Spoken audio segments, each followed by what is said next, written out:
Hello. So, good morning and happy Sunday. I am recording this as I'm on the way to church. I wanted to take an opportunity to get back into vlogging and get back into sharing my life, some of the things that I have overcome, some of the things that I'm currently going through, and just share because I feel like when I used to YouTube consistently, I made a lot of connections.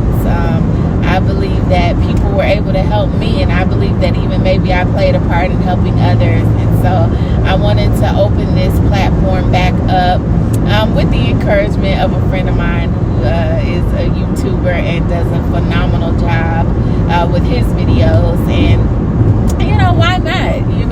I feel like we all have a voice. We all need to be heard, and your crowd who is called to you will flock to you, and they're waiting to hear from you. And so I just had a thought this morning that I wanted to do a video about.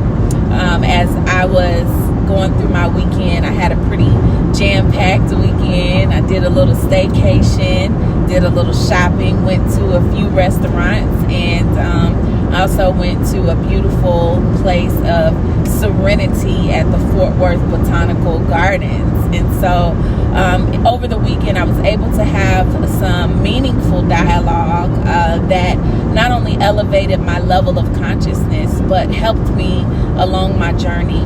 And I try to live as transparent as possible, and I try to share my experiences because you never know what someone else may be going through.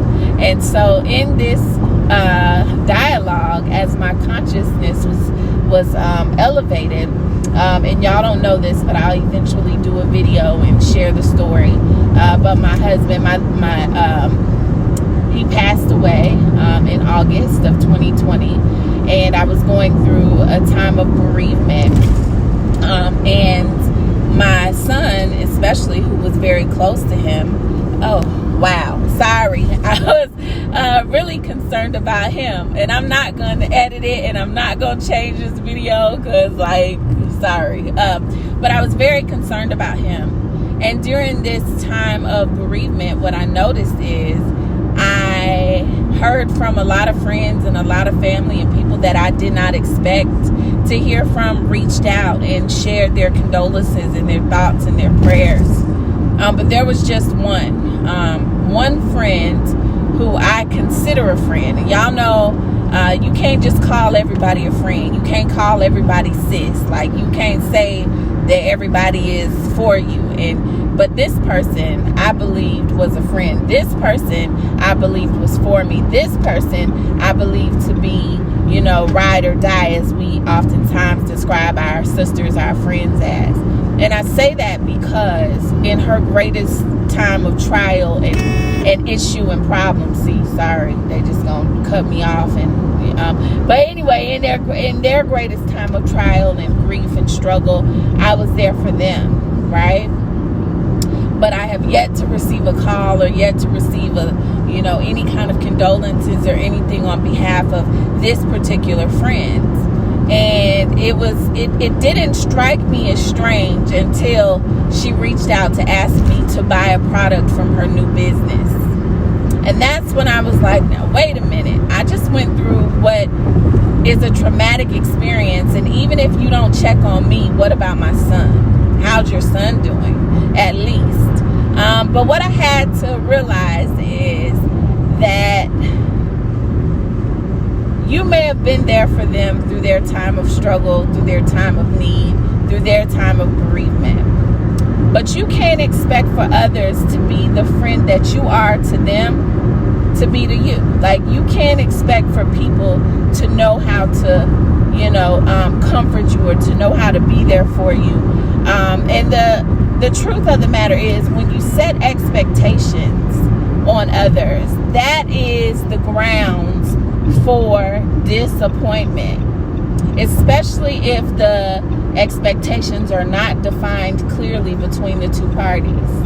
And so if they're really your friend, if they really your sis, if they really your ace boon coon, your ride or die, you should be able to open up your mouth and express to your friend, your sis, hey bro, whatever, whoever it is, I'm just wondering, like, is there a reason why you weren't there for me in my time of struggle? Did you not see it?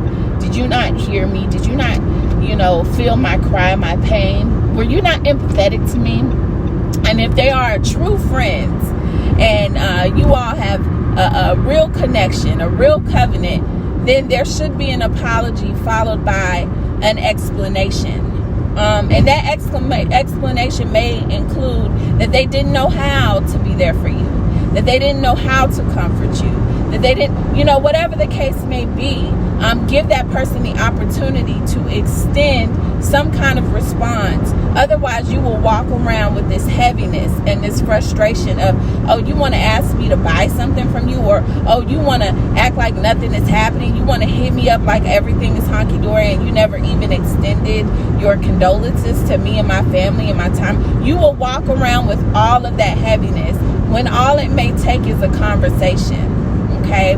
I also just want to say that the Bible says to trust in the Lord with all your heart and lean not to your own understanding, but in all of your ways. That includes relationships and friendships and situationships and business deals and, all of that, to acknowledge Him, and He will direct your path. And so when we put our trust fully in Him, then it becomes easy to understand. It becomes easy to really, really, process certain things that happen in our lives. And so that is my thought on this morning, is that you have to discern, you have to learn, and you really want to be careful who you show your loyalty to. And even when they don't show their loyalty back to you, that you give them the opportunity to explain themselves, and you are direct in communication with gaining understanding so that you can move forward.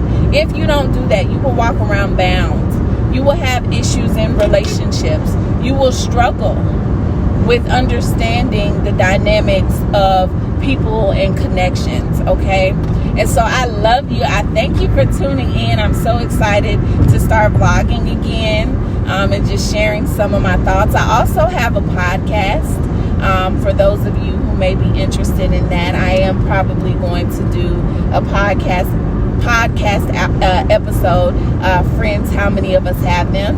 And you definitely want to tune in and listen to that. And it is going to be on all platforms. It is called The Lost Art of Femininity, is the name of the podcast. Of course, Beauty Queen by Keisha Kelly, which I'll link all that stuff in this description box. You know how y'all YouTubers like to do, okay? So anyways, I am going to get off of here so that I can pay attention to the roadway. I love you guys so much, and I look forward to continuing this dialogue and continuing this method of inspiration, communication, and dialogue. If you have any experience with what I discussed today, you can leave a comment. You can like, comment, and subscribe to my channel, okay? And I look forward to talking to you soon. I love you. And remember, no one can duplicate an authentic you. So go forth, be great, walk in your authenticity, adjust your crown, and make no apologies.